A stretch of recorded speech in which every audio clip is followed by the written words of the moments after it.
Good morning, friends. Welcome to OBE Journal number, is it 21? Let's hope so.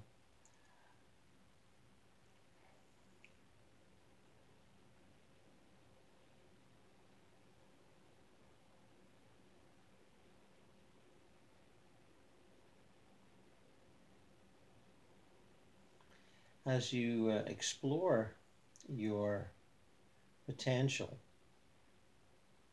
out of body, out of physical plane definitions, you will begin to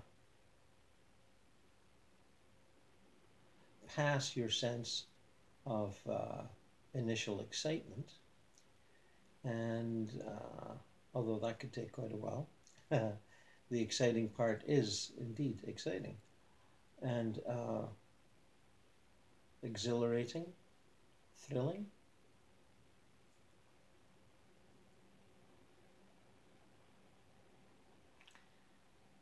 The gift of discovery is repeatedly yours, and shatters all your old definitions of what life is and what it could be.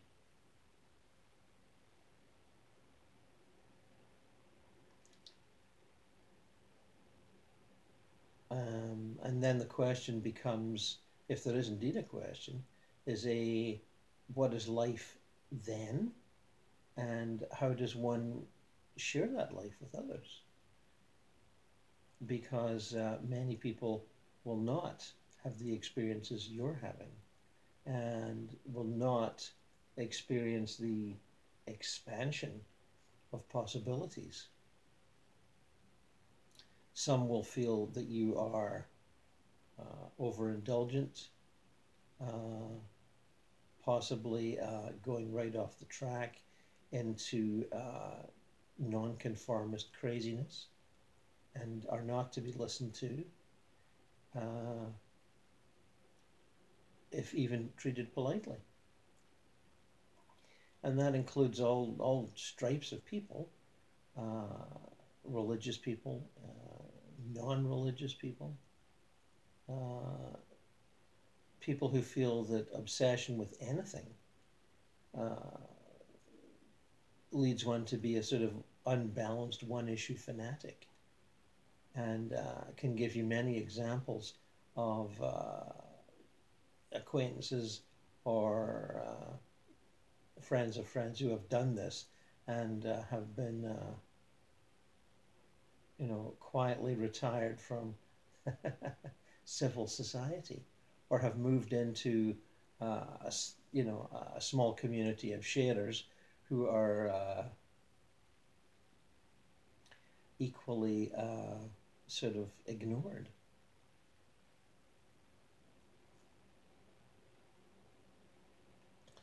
Some will suspect you've joined a cult and aren't becoming aren't fessing up about it.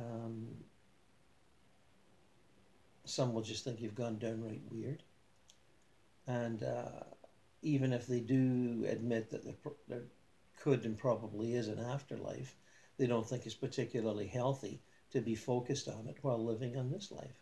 That sort of thing will happen when it happens in its own good time, and does not require any kind of focus or exploration now. That would be nothing more than a distraction from one's proper course in life, whether that be career, family, devotion to sort of causes, approved causes, charitable causes usually, or community-based activity of one kind or another.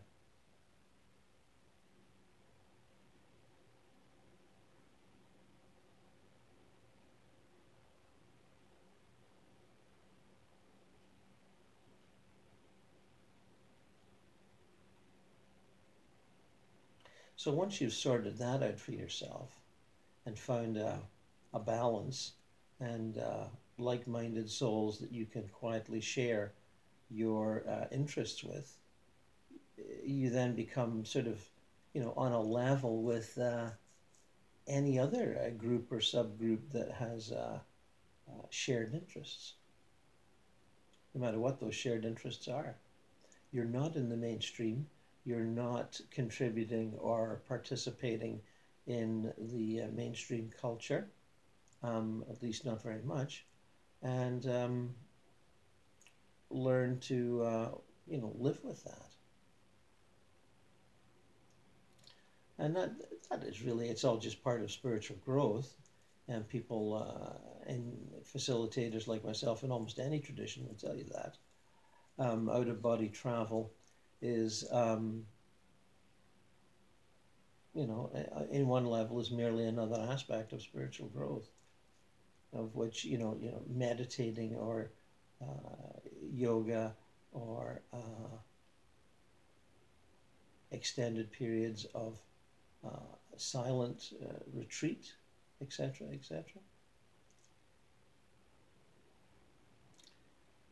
And they're all trying to discover who we really are beyond the socially approved, economically approved norms. Who are we and why are we here? And everyone does think about this from time to time, regardless of their predilections or their obsessions. And you will think about this even more as you expand into your, occasional and increasingly occasional explorations outside of your body.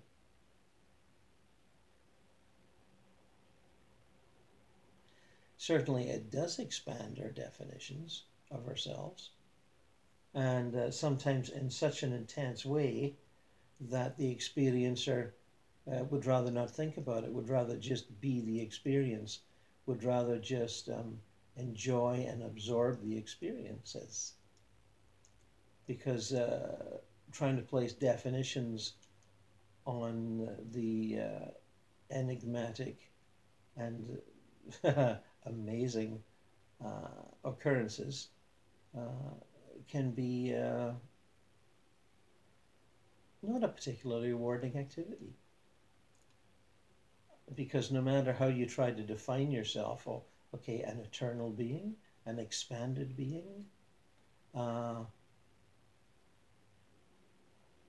spirit of divine origin, it never seems adequate, because your definitions become so elastic that they almost become not quite pointless, but close to it. For every sort of nice formulation of words that you can wrap around your personal mystery, your personal mystery has this innate ability to creep beyond it or dash beyond it.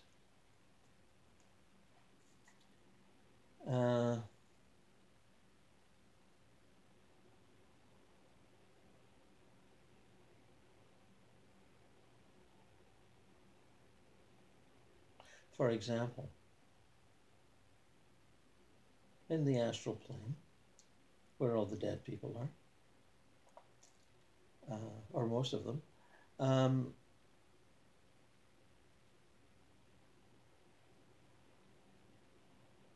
there is no looking out on the stars at night. There is no real darkness. The darkness of the lower astral is not a darkness of night, but a darkness of ignorance. Although the people that are there don't quite realize that. And even if you tell them, they won't believe you. But the majority of the satisfied and happy dead live in a paradise world. and of great beauty. One would add right away, a great beauty. But there are no, it's not a physical plane. There aren't physical stars and planets in the sky to be seen. You have to shift dimensions to do that travel. And when you learn to shift dimensions, it's not that difficult. And as you astral travel here, or in your astral body or your mental body, I prefer the mental body, as you know, you can travel amongst the planetary bodies of our system. But in astral terms, they aren't there. You're on another dimension that includes the astral bodies of other physical plane planets, because all the planets have the subtle bodies around them, like Earth has the astral plane, the mental plane, the causal plane, etc., etc. But to travel between the planes and move between the astral body of Earth and the astral body of the Moon and the astral body of Mars and Venus, to give a pointer to our local neighborhood. One can do that, but it's not immediately obvious that you are, going from one to the other, because the various areas of the astral plane around Earth are shockingly different to each other. And the astral areas of Mars and Venus, where Venusians and Martians dwell, are subtly different, not obviously different. And you will be so concerned, or not concerned, just, well, maybe concerned, excited, curious, fascinated with the astral planes of Earth planets, Gaia's subtle bodies, that you may never get to exploring the astral planes of the other planets, even if you know they're there and understand that they're there.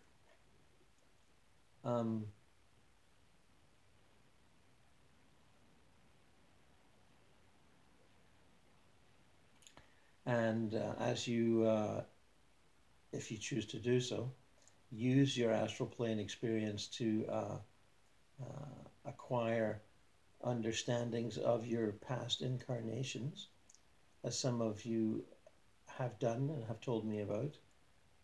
You will find yourself exploring, significant, karmically significant probably, events in past lives, or situations that need to be re-experienced and absorbed and resolved, so that the undigested energies from those situations, whether they be fear, anxiety, terror, obsessive love, obsessive attachment, hold you back on your journey, and because they can create strangely neurotic behavior patterns,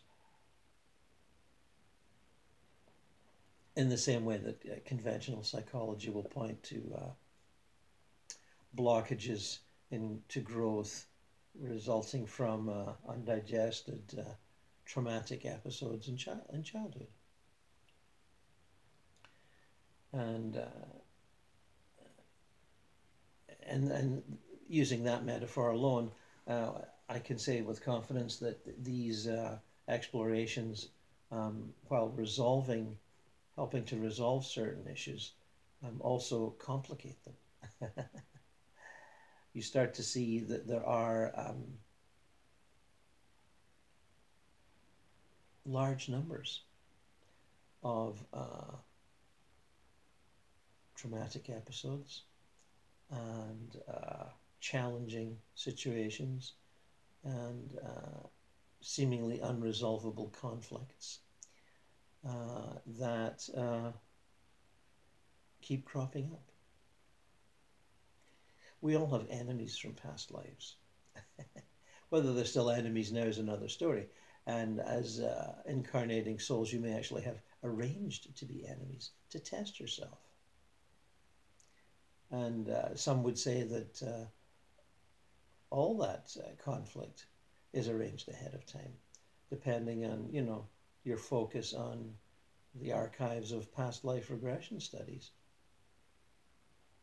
which are quite significantly larger than most people suspect at this point. There are tens of thousands of case histories that can be accessed and studied in a scholarly fashion, other than, as well as discovering your own. And the patterns that are revealed raise questions of, what's really the significance of past lives as a subset of activities, human activities, and your own past lives. Because the patterns are very similar. You will see them come up over and over again. And you will think, it's similar. I've heard young women of my acquaintance over the years, in their childbearing years, will, after they've raised children, or even during it, will joke about how they're so thrilled to be, pregnant and producing these little miracles we call children, that, there's this, the excitement is such that they forget that this happens, every day of every year in every culture. And that it's really just, a human habit, and it's not quite as unique as they feel it to be as they're experiencing it. And it's extremely common, and they don't realize the commonness of their experience. And later, as they get older, they realize it then. I've heard many women joke about this. And I think it's, as I watch the babies of late winter, early spring being strolled around my own hometown, the pregnancies of spring also being strolled around the town, I think on these matters, whilst enjoying the great beauty of such sights. And many babies around these days. And but my goodness, it is common. And so it's the same with past life regression. When you start to explore it, it's extremely thrilling and fascinating, and expands your understanding of your narrow concept of who you are and what you can be and do. And there is a time when you will get over the thrill of that and see it as, oh yeah, just another past life, and just another caseload to be studied and absorbed. And so again, that expands your definitions, and from being a person that is graduated from living a life to living an eternal life, and then has graduated from living that eternal life to living other eternal lives.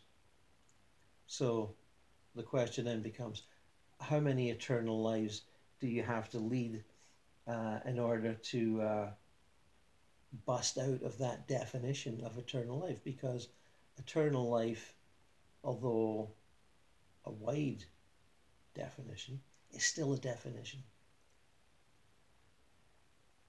And I ask you to try and meditate for a moment as we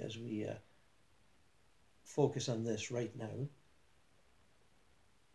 try to imagine, well, let's just use a number, 100. 100 eternal lives, all proceeding through history, the linear history of centuries and decades and cultures, and all of them at the same time, quote unquote, at the same time, and passing through the various planes and having their varieties of experiences.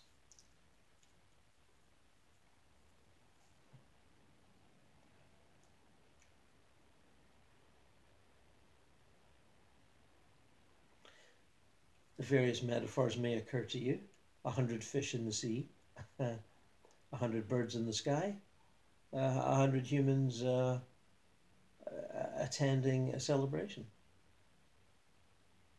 or an afternoon of challenging sports and games, where you enter races and win prizes.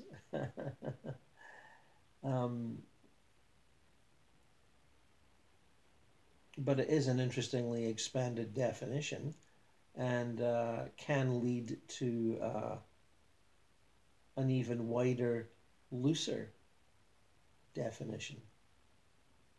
And I ask you to maybe dwell for a moment on the, let's continue with the 100 lives, 100 eternal lives, all passing through the linear notions of history for the sake of their experiences, understanding that the linear history of centuries and decades is a convenient illusion.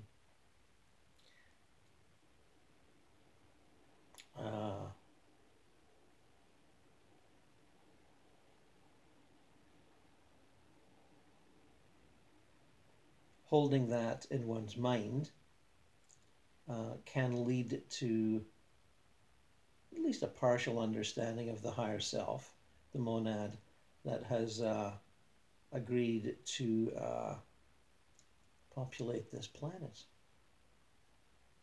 in order to provide experiential focuses for the unfolding of the what some have called the ancient plan for mankind. And what is that plan? Is there one at all? Or are there several? And I would suggest to you from my own explorations that that plan is to start from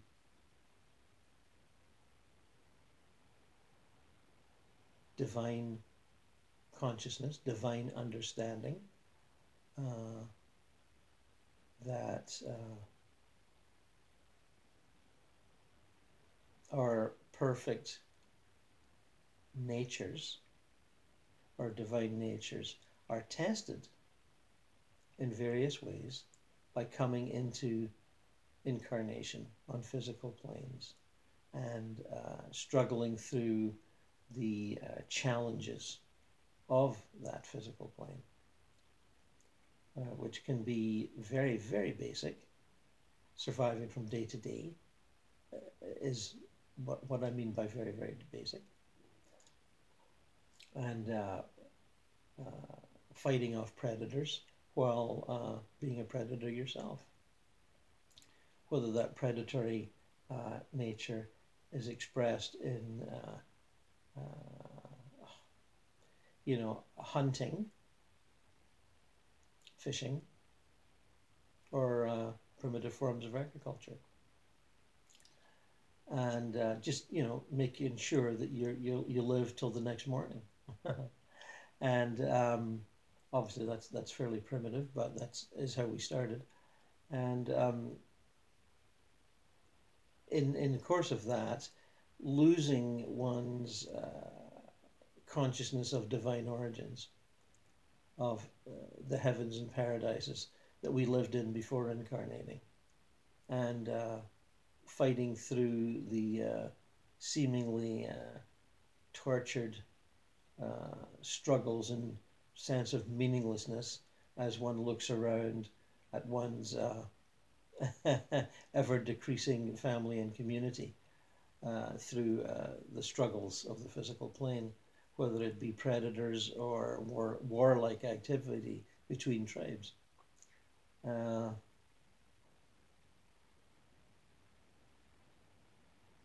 We know from anthropology that all ancient cultures did have belief systems of a religious nature, legends of the fall from grace, legends of beginnings and gods that participated in beginnings and still rule the ways of spirits. Take any culture you want; it doesn't really matter. They've all got them, and you begin to wonder, well, who were those gods, and were they real? And one can see functions in those gods, giving people, a wardrobe of, personalities within the concept of gods, and understandings that are greater than the incarnate individual struggling, and whose existence give a sort of a meaning to the struggles. And so what we're doing now, comparing or re-experiencing the 100 incarnations that are similar, and similar, more, what am I saying?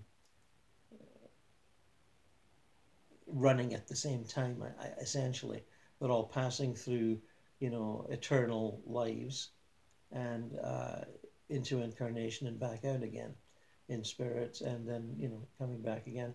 But they are, in terms of higher self, monad, they're all happening at the same time. Monad doesn't live in history. Monad lives in eternity. And I've tried to explore that in the book You Are History, an initial exploration. Obviously, these things can be explored again and again, and at deeper and deeper levels.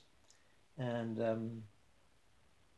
I'm sure you will give some thought to this in your own explorations outside of this current discussion and meditation.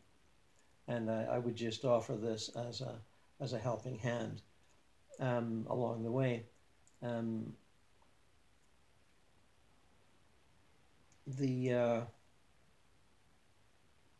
When one glimpses through focus and attention this experience of higher self, the 100 concurrently running incarnations, one can advance to the understanding that not all of that 100 incarnations are human, or humanoid, if you like. Some are in the form of animals,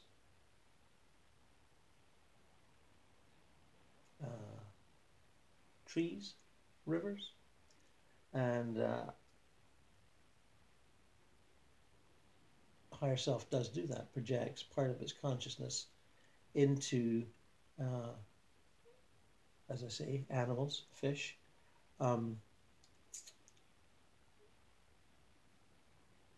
beings that are non-human, and for very much the same reasons, and that is the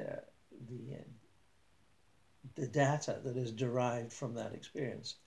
And now that data, human or non-human, is always colored by the emotional intensities of the experience, the tragedies, the sufferings, the joys. But once you've drained it of that emotion and moved beyond the astral plane, which is the plane of emotion, amongst other things, it becomes something else. It doesn't become a case study in emotional trauma, energetic obstructions, the sort of thing that, psychotherapists and psychiatrists help you explore. It becomes something else. And that something else is data. Data that moves into the understanding, or the data banks, if you like, of higher self. And why does it do that? So that a higher self can become all-wise. Not that it wasn't particularly wise before beginning to incarnate on this planet, but its wisdom was derived from experiences on other planets. And Earth offered some unique situations, and to which it applied itself after being invited, and that the data from Earth will be added to the data from elsewhere. So when you perceive that, either on your own or right now, as I talk, it will appear to be drained of human significance. If it's just data on a file somewhere, in a university lab or study session, it does seem rather, not terribly exciting, not terribly interesting, really. And that is because you are attached to the emotionality of the experience. And that also means, the love that you have for the other beings in each of those incarnations, often whom are, as you know from, karma, the same people over and over again, or the same spirits in different character forms. Your son is your husband is your cousin is your mother is your enemy is your rival. It goes on and on and on, as I'm sure most of you know. We switch roles all the time. We are like actors in plays. That, for me, is the most convenient metaphor. It's something we can all focus on, plays, films, and it conveys the temporary nature of the exciting action that we're involved in and that we get caught up in. And me as much as anyone else. And the exciting nature of ambition in one's career, the exciting nature of the challenges raising a family, or living in an oppressive state, or living through the tight and sort of strangling definitions of religious life, which I would remind you, prior to, a couple of hundred years ago, was even less than a couple of hundred years ago. When I was a child, it was pretty repressive, and repressed one's thought and one's experience into little tight compartments. So all that is being experienced by higher self at the same time. I use the word time loosely, of course, but we have to discuss these matters using some kind of recognizable terminology, even though, as we know, time does not signify anything other than a way to read the book of life.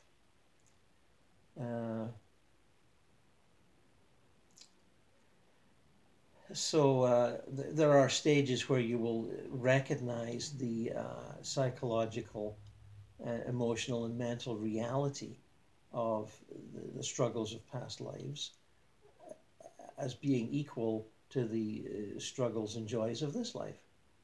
They are not in the background, merely in the background, informing your expanding definition of yourself. They are equally real. And the love affair in, okay, let's go for ancient Greece just for a moment, that resulted in family squabbles and a suicide in ancient Greece are just as real as anything that might happen in this life of a similar nature. And may, in fact, be just a repeat of the same situation, as various souls become entangled in the class war of you're not right for my daughter, and you keep dating her, and we'll get rid of you. You know, and this sort of stuff goes on all the time.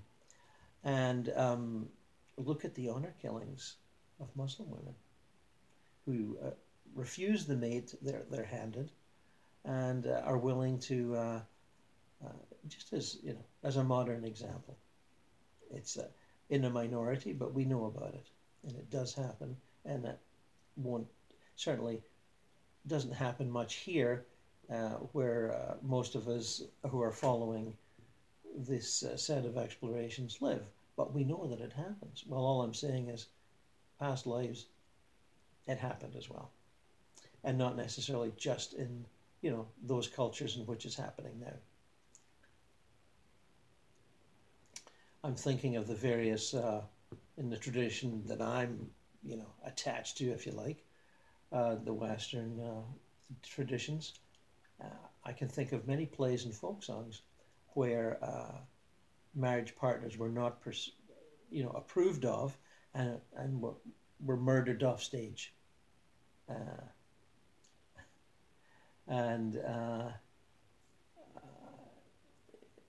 They're often referred to in the folk tradition as murder ballads, and it's quite often the brothers of the would-be bride who off the groom because he's not suitable. And there's plays about, you know, it goes on and on and on. So when we're looking at these you know, patterns of behavior in 100 lives, it's well to recall that they're full of trauma and excitement and you know, death and dismemberment and all the rest of it, and those energies are overwhelming at the time and can be for a good while afterwards as the trauma lingers and the anger lingers, the resentment lingers, but eventually the emotionality is drained from them, and they again become more data to be absorbed in the consciousness of the higher self that is projecting these energetic, you know, parts of itself. And so you can move to that level where it is all just data in the consciousness of higher self. And there will be a struggle against that, because it you're giving up your attachment to the excitements and traumas and general emotionality of past lives. And that can lead you to see and make you uncomfortable about your attachments to the emotional dramas of the current life, and make you say or feel, well, if I don't really care that much about the spouse or the family of the spouse that dealt with me cruelly in a past life, I shouldn't really feel emotional attachments to similar situations happening now in this life. And that can lead to a discomfort level, because those attachments, whether to the joy of a child, or the anger and resentment at an unfair divorce, or the shame of bankruptcy, or drug addiction, or, you know, all those situations can seem equally, you know, foolish, illusory, you know, ultimately of not much significance. And then that forces you into a position of reassessing your attachment to your own life. And meditators will talk about this, various meditative traditions will talk about becoming detached in the moment from the emotional and mental attachments to yesterday and tomorrow. And mindfulness meditation is exactly that, living in the moment without emotional attachment or mental attachment, particularly mental attachment, because we are attached to what we think are our marvelously wonderful thoughts, and you know, the creativity of thought as applied to, you know, various kinds of daily problems, and we are attached to that too. And can you see how out-of-body travel leads to this sort of detachment, despite the initial excitements of all the expansion and the thrill of flying and the thrill of astral landscapes, which are undeniably beautiful? This is not to deny anything. This is to absorb everything, but yet transcend it. And as I look into the screen, I see we've transcended night, and it's dawn now. So let me use that metaphor. The attachment to the cradling womb of darkness can be transcended as we move into the excitements and challenges of dawn. And given the lovely spring, early summer weather that I'm experiencing right now, that is quite an excitement. I look forward to the days. And I know other people in other parts of the world aren't necessarily looking forward to what's going to happen at 9 o'clock this morning. If it's, you know, too hot, too rainy, too cold, too filled with anxiety and struggle and maybe war. We know many people experience that around the planet right now. But in talking of my own, you know, pleasure and enthusiasm at approaching today, I use that as an example of my own attachment. Would I be willing to give that up? If I had a heart attack, I mean, I think I'm fairly healthy, but, you know, one hears these stories.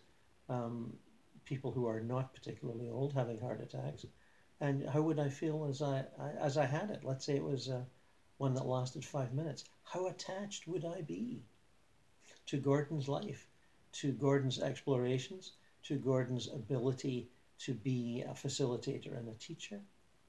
How attached would I be to that? Would I be ready to give it up? So attachment, that's to one life, to your life, to my life. One uses all sorts of excuses, and this has been written about many times by novelists and playwrights. The attachment to duties and responsibilities. I know I would feel that. I would feel that I hadn't discharged my responsibilities on the physical plane. I would think of the legal status of my house and my many possessions, my many books, etc., and what a burden that would be on my immediate family members, and to dispose of. You know, it'd just be something for them to do. And I've got an attachment to notions that I should do that for myself, that I should tidy all that stuff up. You tidy up the loose ends of your life, just so that those close to you don't have to do it, because they're busy enough as it is, as we all know. So, I mean, there's my little attachment. I wouldn't particularly mind dying. as you know, I know what lies beyond. I have no anxieties about that. And but then I have other attachments. So we all have these attachments. And as I ask you to explore these 100 simultaneous lives that are part of higher self's, well, the totality of higher self's experience on the planet, from which it entered willingly and will graduate, um, examine the attachments there. How attached are you to being human? Do you feel that being human is better than being Martian, or being Palladian, or being, any ethnicity from outside the planetary system? And the UFO alien literature certainly informs us of the many life forms from elsewhere that are visiting. Some say as many as 100, and that's startling in itself. And how would you feel about being a reptilian? There are a number of accounts in the literature where people say, I am a reptilian. I've discovered my reptilian nature, and it's hidden within my human nature. And they have taken on a human form, but they feel that essentially they're a reptilian. And they feel this deeply and passionately, and are having, quite some time exploring it. And the conspiracy theorists will tell you that the many of the elite that are trying to control the planet in various ways, whether they're the business elite, the aristocratic elite, they will say that they're manifesting their controlling reptilian nature in disguise. And that may be true. I suspect it is true. But I would argue that the urge to control comes in many forms.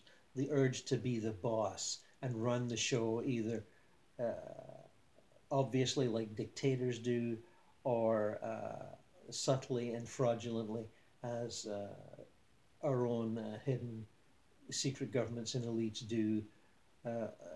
Is it any different? I'm fond of quoting Pete Townshend's line about meet the new boss the same as the old boss.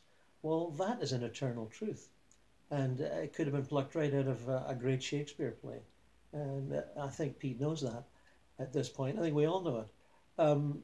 Bosses are the same all over. There's not one iota different. We keep thinking that the next guy or the next gal will be better than the previous one. Now, some are. Let's face it, there are some souls that are doing a good job of being a boss. And I have my own ones that I would point to. I think Angela Merkel's doing a pretty good job, for example. But that's neither here nor there. There's others that aren't doing a good job, that are repressive dictators. And God, I don't even have to mention any of the names. You know what I'm talking about. And where you toe the line or you die. That's all it is. Toe the line or die. And that's not really freedom of expression of one's eternal human nature, is it? But it's just another situation to which one can become attached. Either attachment in the notion of, yes, I'm going to incarnate there and I'm going to experience that. And why are you going to experience it? Because you want to add it to the data banks? Or B, you've got karma from having been in that situation or a similar situation before and have been a small example of cruel, ruthless, repressive behavior within your own community, or excessively fearful of that behavior and need to go back again and not be excessively fearful to cope with it. And there are many reasons for such. So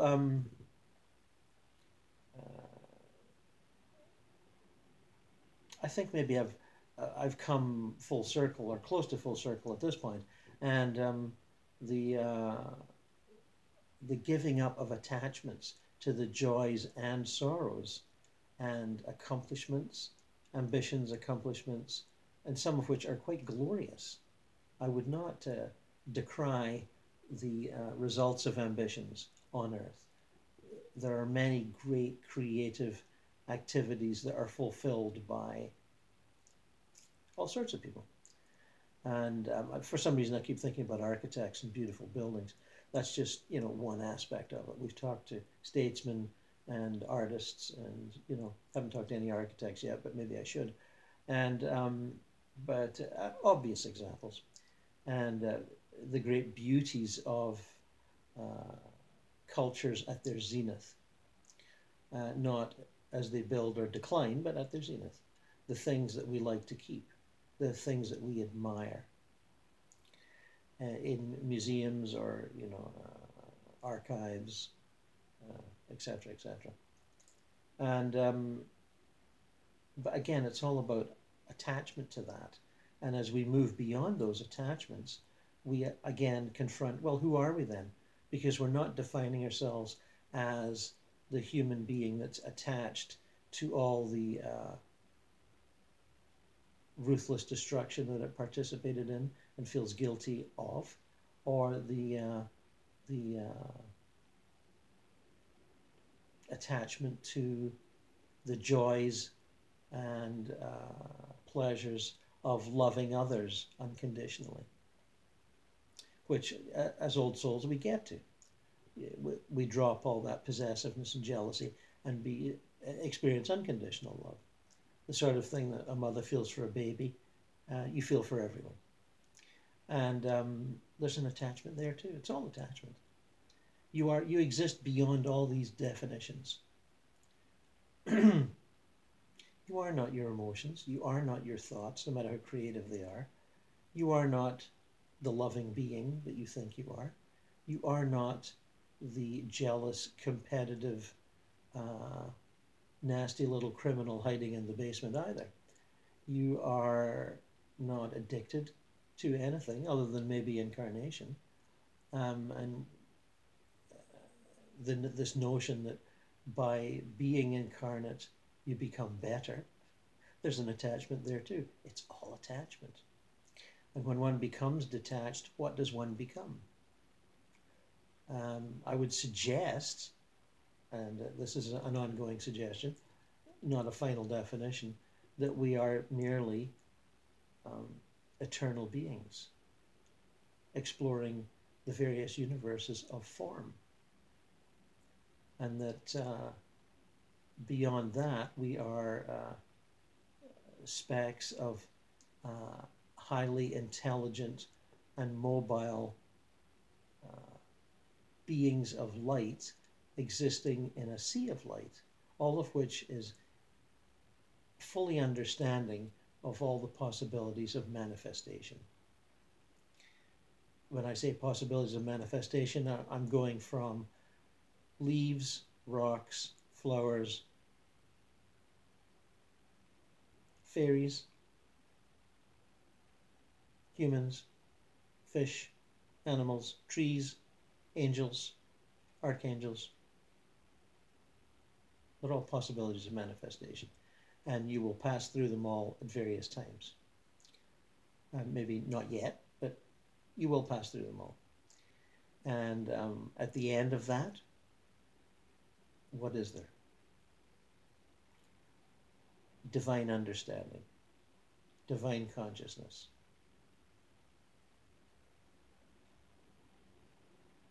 Understanding and knowing and being everything, but choosing not to manifest it, to stay behind and watch others manifest. And when you do that, or when you experience that, you realize that you can be ready to move to a young planet that needs to be populated. And if you do a minimal study of astronomy, just an article will be enough. You will see that there are many young planets ripe for manifestation and incarnation. And as a higher self with all these data banks, you can, if you wish, move to one of these planets and be an archangel, be a deva that helps construct the physical plane of that planet. Be a minor deity that becomes a focus of a young religion and help guide those young souls that are on that planet. And you can also say, nah, I'll stay in nirvana, thanks. All those are possibilities, and I suggest them to you as expanded definitions of who you are, because as you move through your out-of-body experiences, you will need looser and looser and looser definitions. And eventually, you won't need them at all, but you know, there are various veils over your divine nature that need to be slowly removed. And those veils are attachments. And all those words are all metaphors. Anyway, that's enough for today and or this morning, and I wish you well. My friends, bye-bye.